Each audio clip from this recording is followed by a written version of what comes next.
Yo, what's going on, YouTube? Welcome back to J3 Entertainment. You guys know what time it is. Man, y'all know what it is. It's movie review time. And what are we reviewing today? Don't Breathe, Part 2.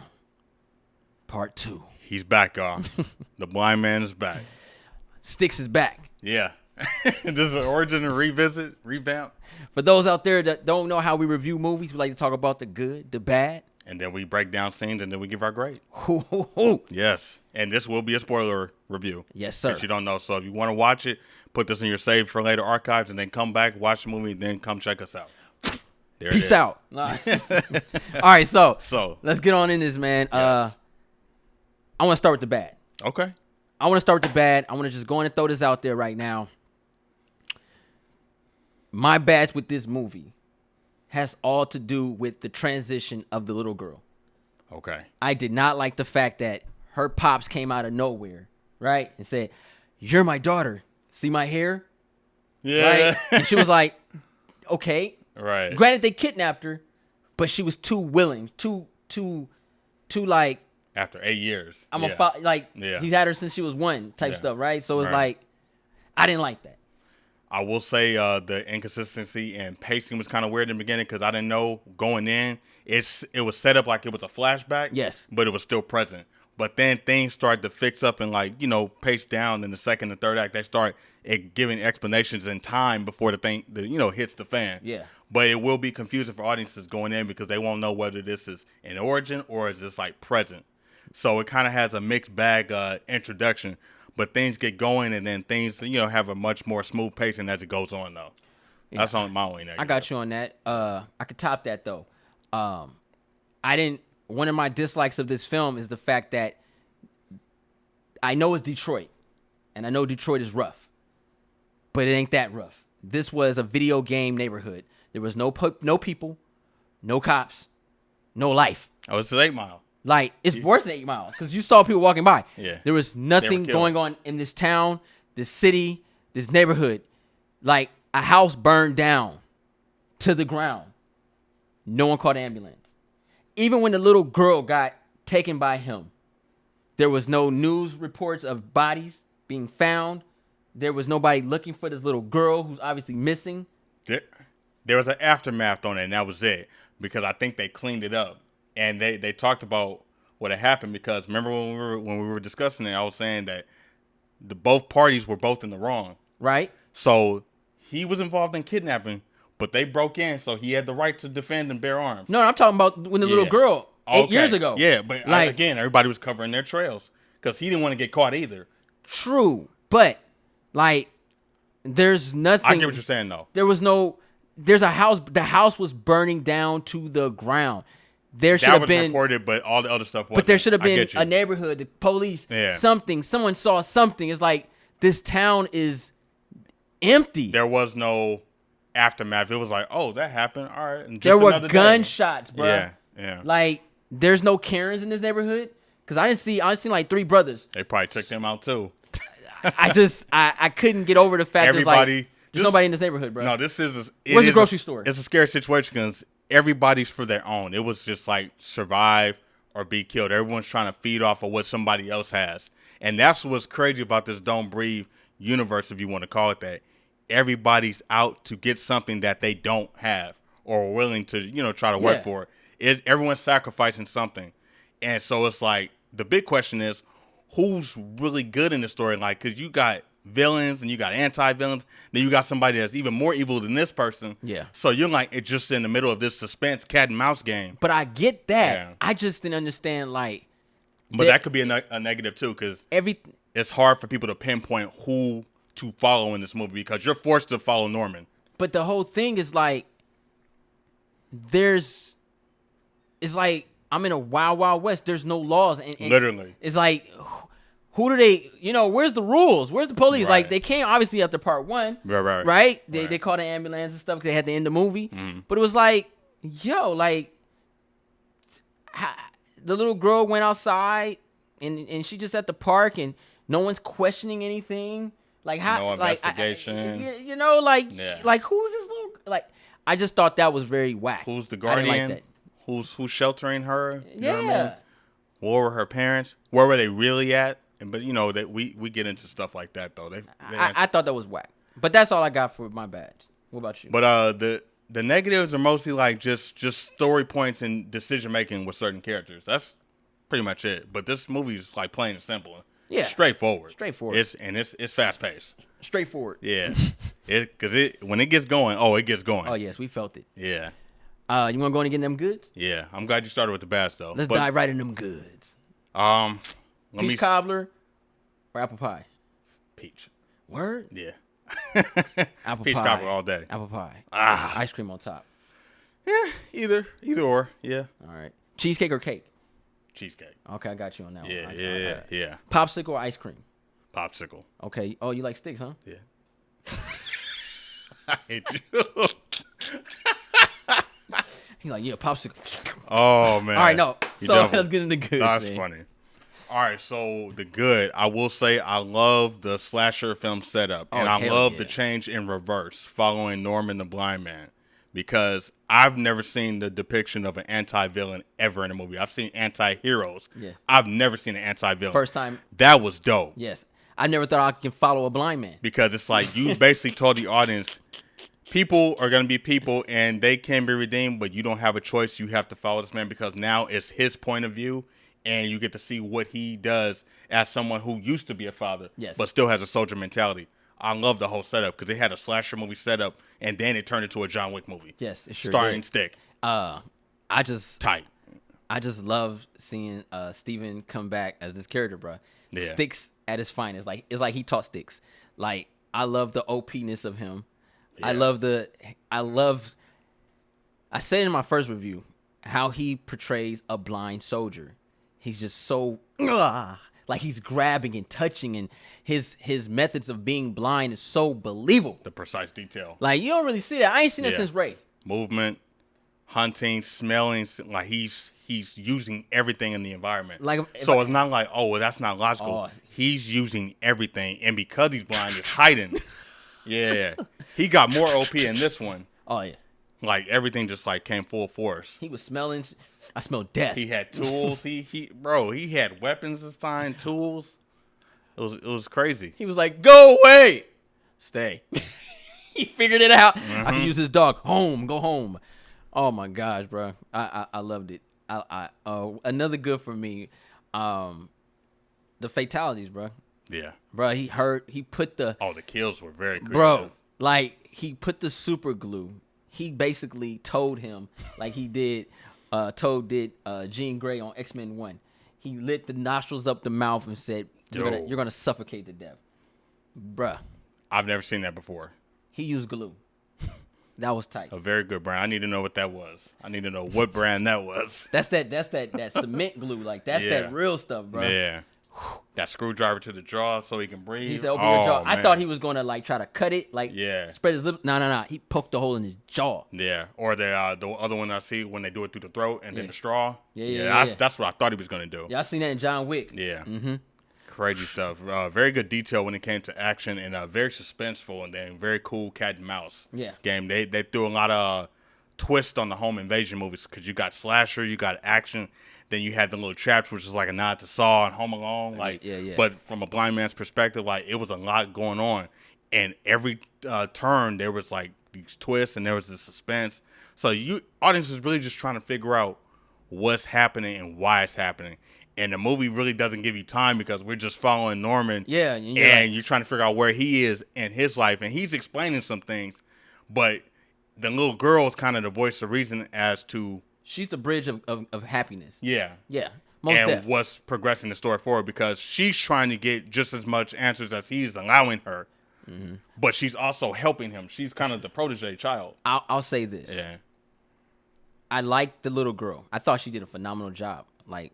You know, you rarely see little kids do pretty good, and especially in a movie like this. It's like a crime horror or something like that. Yeah. So one of the things that I have to say, it's not a dislike. It's just something like I kind of acknowledge when we're thinking about it, talking about it, is that I expected more of her, if that makes sense. You had 8 years with this veteran. I was really expecting some hit girl stuff. I was expecting some hit girl stuff. I was like, I got eyes, bruh. I was expecting some hit girl stuff. They did tease that in the trailer. like she was gonna be that. And granted, she was constantly moving and surviving. Like he taught her some stuff, but she wasn't in on the action. Yeah. The way you're describing, like She it had the should've been. gun. I'm like, Yeah. I thought she was gonna be like, That would have been cool too, because that's announced a different movie. because once the rock roller went out, I was like, who gonna help him? And because of who Norman was, like you would think that I don't think he got that far with her in training, but he gave her a little bit like that train. They had a montage in the beginning. Hey, Forgot about that. Hit Girl learned that in like Yeah. after Daddy got out of jail. Yeah. It's gonna be fine, baby girl. Like, Boom. You're gonna be fine, baby doll. wow, nigga. But she did have a cool little montage in the beginning. I Yeah. forgot about that. The opening was pretty tight. Yeah. With the dog Cujo, and then finding the gun in the bag, and it was all a test. She had good tactics, man. Yeah. She had So good tactics. it was very instinct. So she was aware. This is another thing I would say. The girl was smart. She was aware of what was going on. So when stuff happened, it wasn't like childlike mentality. She was like, "Oh, okay. Well, my guardian's here. Yeah. I know. I'm she good." said it. She's Yeah. y'all gonna die. Yeah. Like So she's very aware of what was happening, and that's a very challenging task for a child actor to do because you're in a situation where there's no unknown type of information. Right, so right. she's forced to adapt. Mm-hmm. But she wants to be a child, but she had to grow up so fast because of what happened, and then the whole 8-year span of not knowing her mother and father. Or knowing her father, but not Yeah. knowing her mother. Yeah, because she thought again, Norman like was her father. she was told different stories. Yeah. And I Norman, understand the confusion. I just yeah. I like that Norman was somewhat of that, even though he was a bad man. The girl was the definition of the good that he was trying to, convey. Because, again, she's there to make you forget what he's done in his past. Yeah. She was the redemption factor, and I thought that was dope. Oh, that was dope. She needed him just as much as he needed her. Because she was there because she was the definition of what he had lost. Right. And she's there because, she understands that he lost his daughter. So they both complemented each other in those ways, and they both helped each other survive. Right. So it was very partnership and everything. It was cool. Yeah, I like that, man. He was a good man. Played the bad man when the burner was in his hand. Yeah. Now they singing sad songs from Elvis. all right, no. All right, tell me who bar is that? But anyway, I think I'm done with all my goods. You got any more goods? The directing was fire. Directing was good. I thought the camera work was great. Directing was good. It was times where it felt like an action movie, and then it felt like a thriller slasher. I like the good combination. ripple effect of the water. Yeah, the He was like, effects. pow, pow, pow. The sound effects was on point. Yes, Felt sir. like I was in there. It was edge of your seat suspense from the get-go. Even the scary mother, Yeah, the suspense was tight. she said, thank you. Oh, that was effed up. And the director, man, shout out to him because he was the editor on the first one, so he took over the role for Fede Alvarez. So that was cool, and he kind of mimicked Fede Alvarez's style a little bit, but put his own little signature on it. You almost would forget that it was done by a different person because he had the same similar style. No, and I appreciate that because sometimes they throw you off when they start doing stuff like that. Yeah, but shout out to the editor for stepping up, man. Let's get into these scenes, man. Yeah. What scene you got? The intro with Cujo, little training montage, getting introduced to the young girl, and then setting up that kind of Alfred Hitchcock mystery. Yes. We're not sure what's happening. We're not sure if it's in the past or whether it was in this time. That was pretty cool. And then getting reintroduced to the blind man in a new fashion as the main character instead of just a henchman. I ain't gonna lie, my favorite part of the whole one, and I have a soft spot for father-daughter situation. And it was just like when he was like, "No, stay." She was like, "No, stay. Yeah. I'm a bad man, I've killed, I've raped. He came to terms. I'm a monster." Like, Yeah. yo. And when her pops came to kill him, and then like she killed her pops, and then she was holding him. That was epic. And he was like, this is the best gift ever. You know what I mean? Something like that. Like I was like, yo, he got the piece because Norman was never, we knew that even in part 1, he was never a bad guy. Yeah. He just did bad things. Yeah. He's a Navy SEAL veteran. Yeah. He lost his daughter to reckless behavior, meaning the girl was texting, driving, killed his daughter, and he was blind. Yeah. He had no wife. He had nothing. All he had was his little girl. Same kind of like the what's the movie with Jackie Chan, The Foreigner? Yeah. Same situation. Same situation. Daughter died. Damn. He has nothing. What does he do? You can't just go out and murder the girl. Right. What if she give me back another girl? Maybe she bring back my daughter. Right. Give me something back. You took something from me, give it back. And I like to add that in. He lost his dog, gained a dog. John Wick. All day. He didn't last. Yeah. But goddamn it, they gave him that. He came in with handy. It was. I love the swap of different team players. That dog switched up quick, Man, didn't he? Well, you a cool one. The drafting was amazing in this movie. Like we switching sides and stuff like that. I like that we got more of a challenge for Norman too. So it was like soldiers against soldiers. That was fun because I was like, okay, this is great. What they're setting up is more bodies and more fatalities for us to see. I was like, okay, this is gonna be exciting. On a strong man thing, because it wasn't easy for him to take them down this time. Oh, it was brute force against brute force because even Stephen Lang was still holding it. He got the hammer to the struggling. All right, what was your favorite fatality? Oh, the first one when they go into the basement and the girl's locked inside the safe and she's about to drown. That's the Saw stuff. Yeah. He comes in and uses the electrical wire, burns his face, turns him into Harvey Dent. That's my favorite one. Yeah. Harvey Dent all day was like, "Argh." He thought he had him. He said, no, you set the trap up for me. He was like, "Argh." Blow him up. And what made that scene even cooler, he was looking at him. Yeah. He was dying. He was, hit him on, man. Rachel! All right, let's get this movie a grade, man. That chokehold, though, and then he had him say, "Bah!" Gut punches. I said, "Oh." Those Al Bundy hitters. The fighting was brutal, too. Go out! Right? Let's get this movie a grade, man. Let's what we got? It. So, I will say, coming off the first one was a brand new, original, good concept. I gave that one a B-. This one, I think it goes in a completely different direction. I thought it was new. Didn't know what to expect. Even if you had never saw the first film, this felt like a part one, and this was a new introduction coming in. Don't Breathe 2 felt like a brand new introduction of another Don't Breathe part one.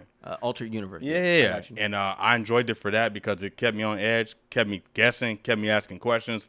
I was talking to J3 trying to figure this shit out, and that rarely happens. I'm going to give this movie an A. I think this is a step up. This is a dope John Wick home invasion movie.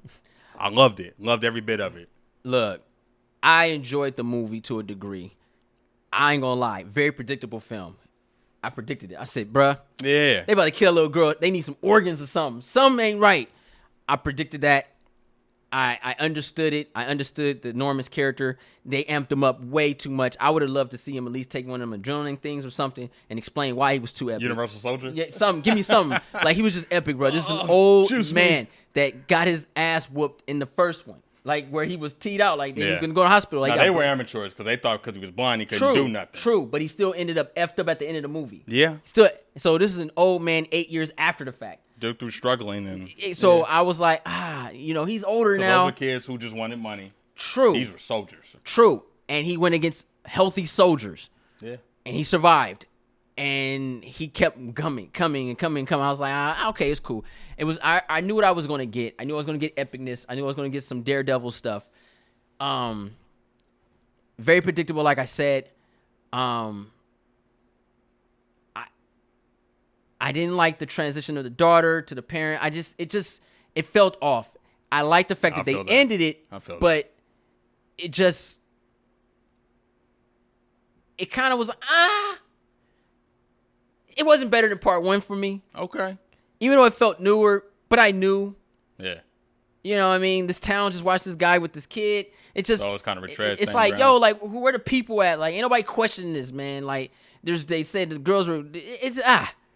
I can't give it that grade, bro. I gotta give it much lower than that because it's not better than part one for me. Even though I enjoy things about it, but I gotta be rightfully what I feel. What you got? I'm gonna give this movie a D+, bro. Okay. It's cool. Oh. But I wouldn't watch it again. Would watch it again? I enjoy stuff. Yeah. But it's like the seasoning just ain't right. Okay. It's like, okay, you bought season salt, all of a sudden got ketchup. Yeah. But these ain't fries. No, I feel that. You know what I'm saying? That. Like, yo, okay, we gonna roll with it. It's cool, but it's just the town missing. Ain't nobody here. Where you go get gas at? Like, it really felt like a video game that wasn't complete. No, I feel that. So you got two different perspectives, guys. Yeah. It's cool. Go watch it. No doubt. If you like part one, check it out. I would love to know what you guys think about the movie. But for me, it just don't hit home, man. It's just I just love the new energy and the new feel, man. It's completely different from the first one. Like, they barely even acknowledged part one, and I was expecting it to tie in, and it's just going and going. Like, and where's going. Scars at? Like, it was just like So that was cool. And then, like I said, the story in reverse. Yeah. Following the main guy. Like, that was great. Fatalities were tight, though. Like, the setup, they throw you right into it. If you guys are new to the channel, go ahead and push that subscribe button. Thumbs up this video. Don't forget to share Instagram, Facebook, Twitter, and also follow me and Ronin on Instagram and Twitter. All the above. If you've seen the movie, put in the comments down below what you thought about it, and go ahead and throw that grade out there. Put it out there. Let us know what's going on. We like to talk to you guys. Yeah. I'm J3. Run a Shogun, Ninja Assassin. Tactical. And you know, I'm going to say this. Yeah. He didn't even do the heavy walking like he did in part 1. Remember part 1? Boom, boom, boom, boom. Like, oh, he's vegan now. That's the vegan life of a blind man. And we out.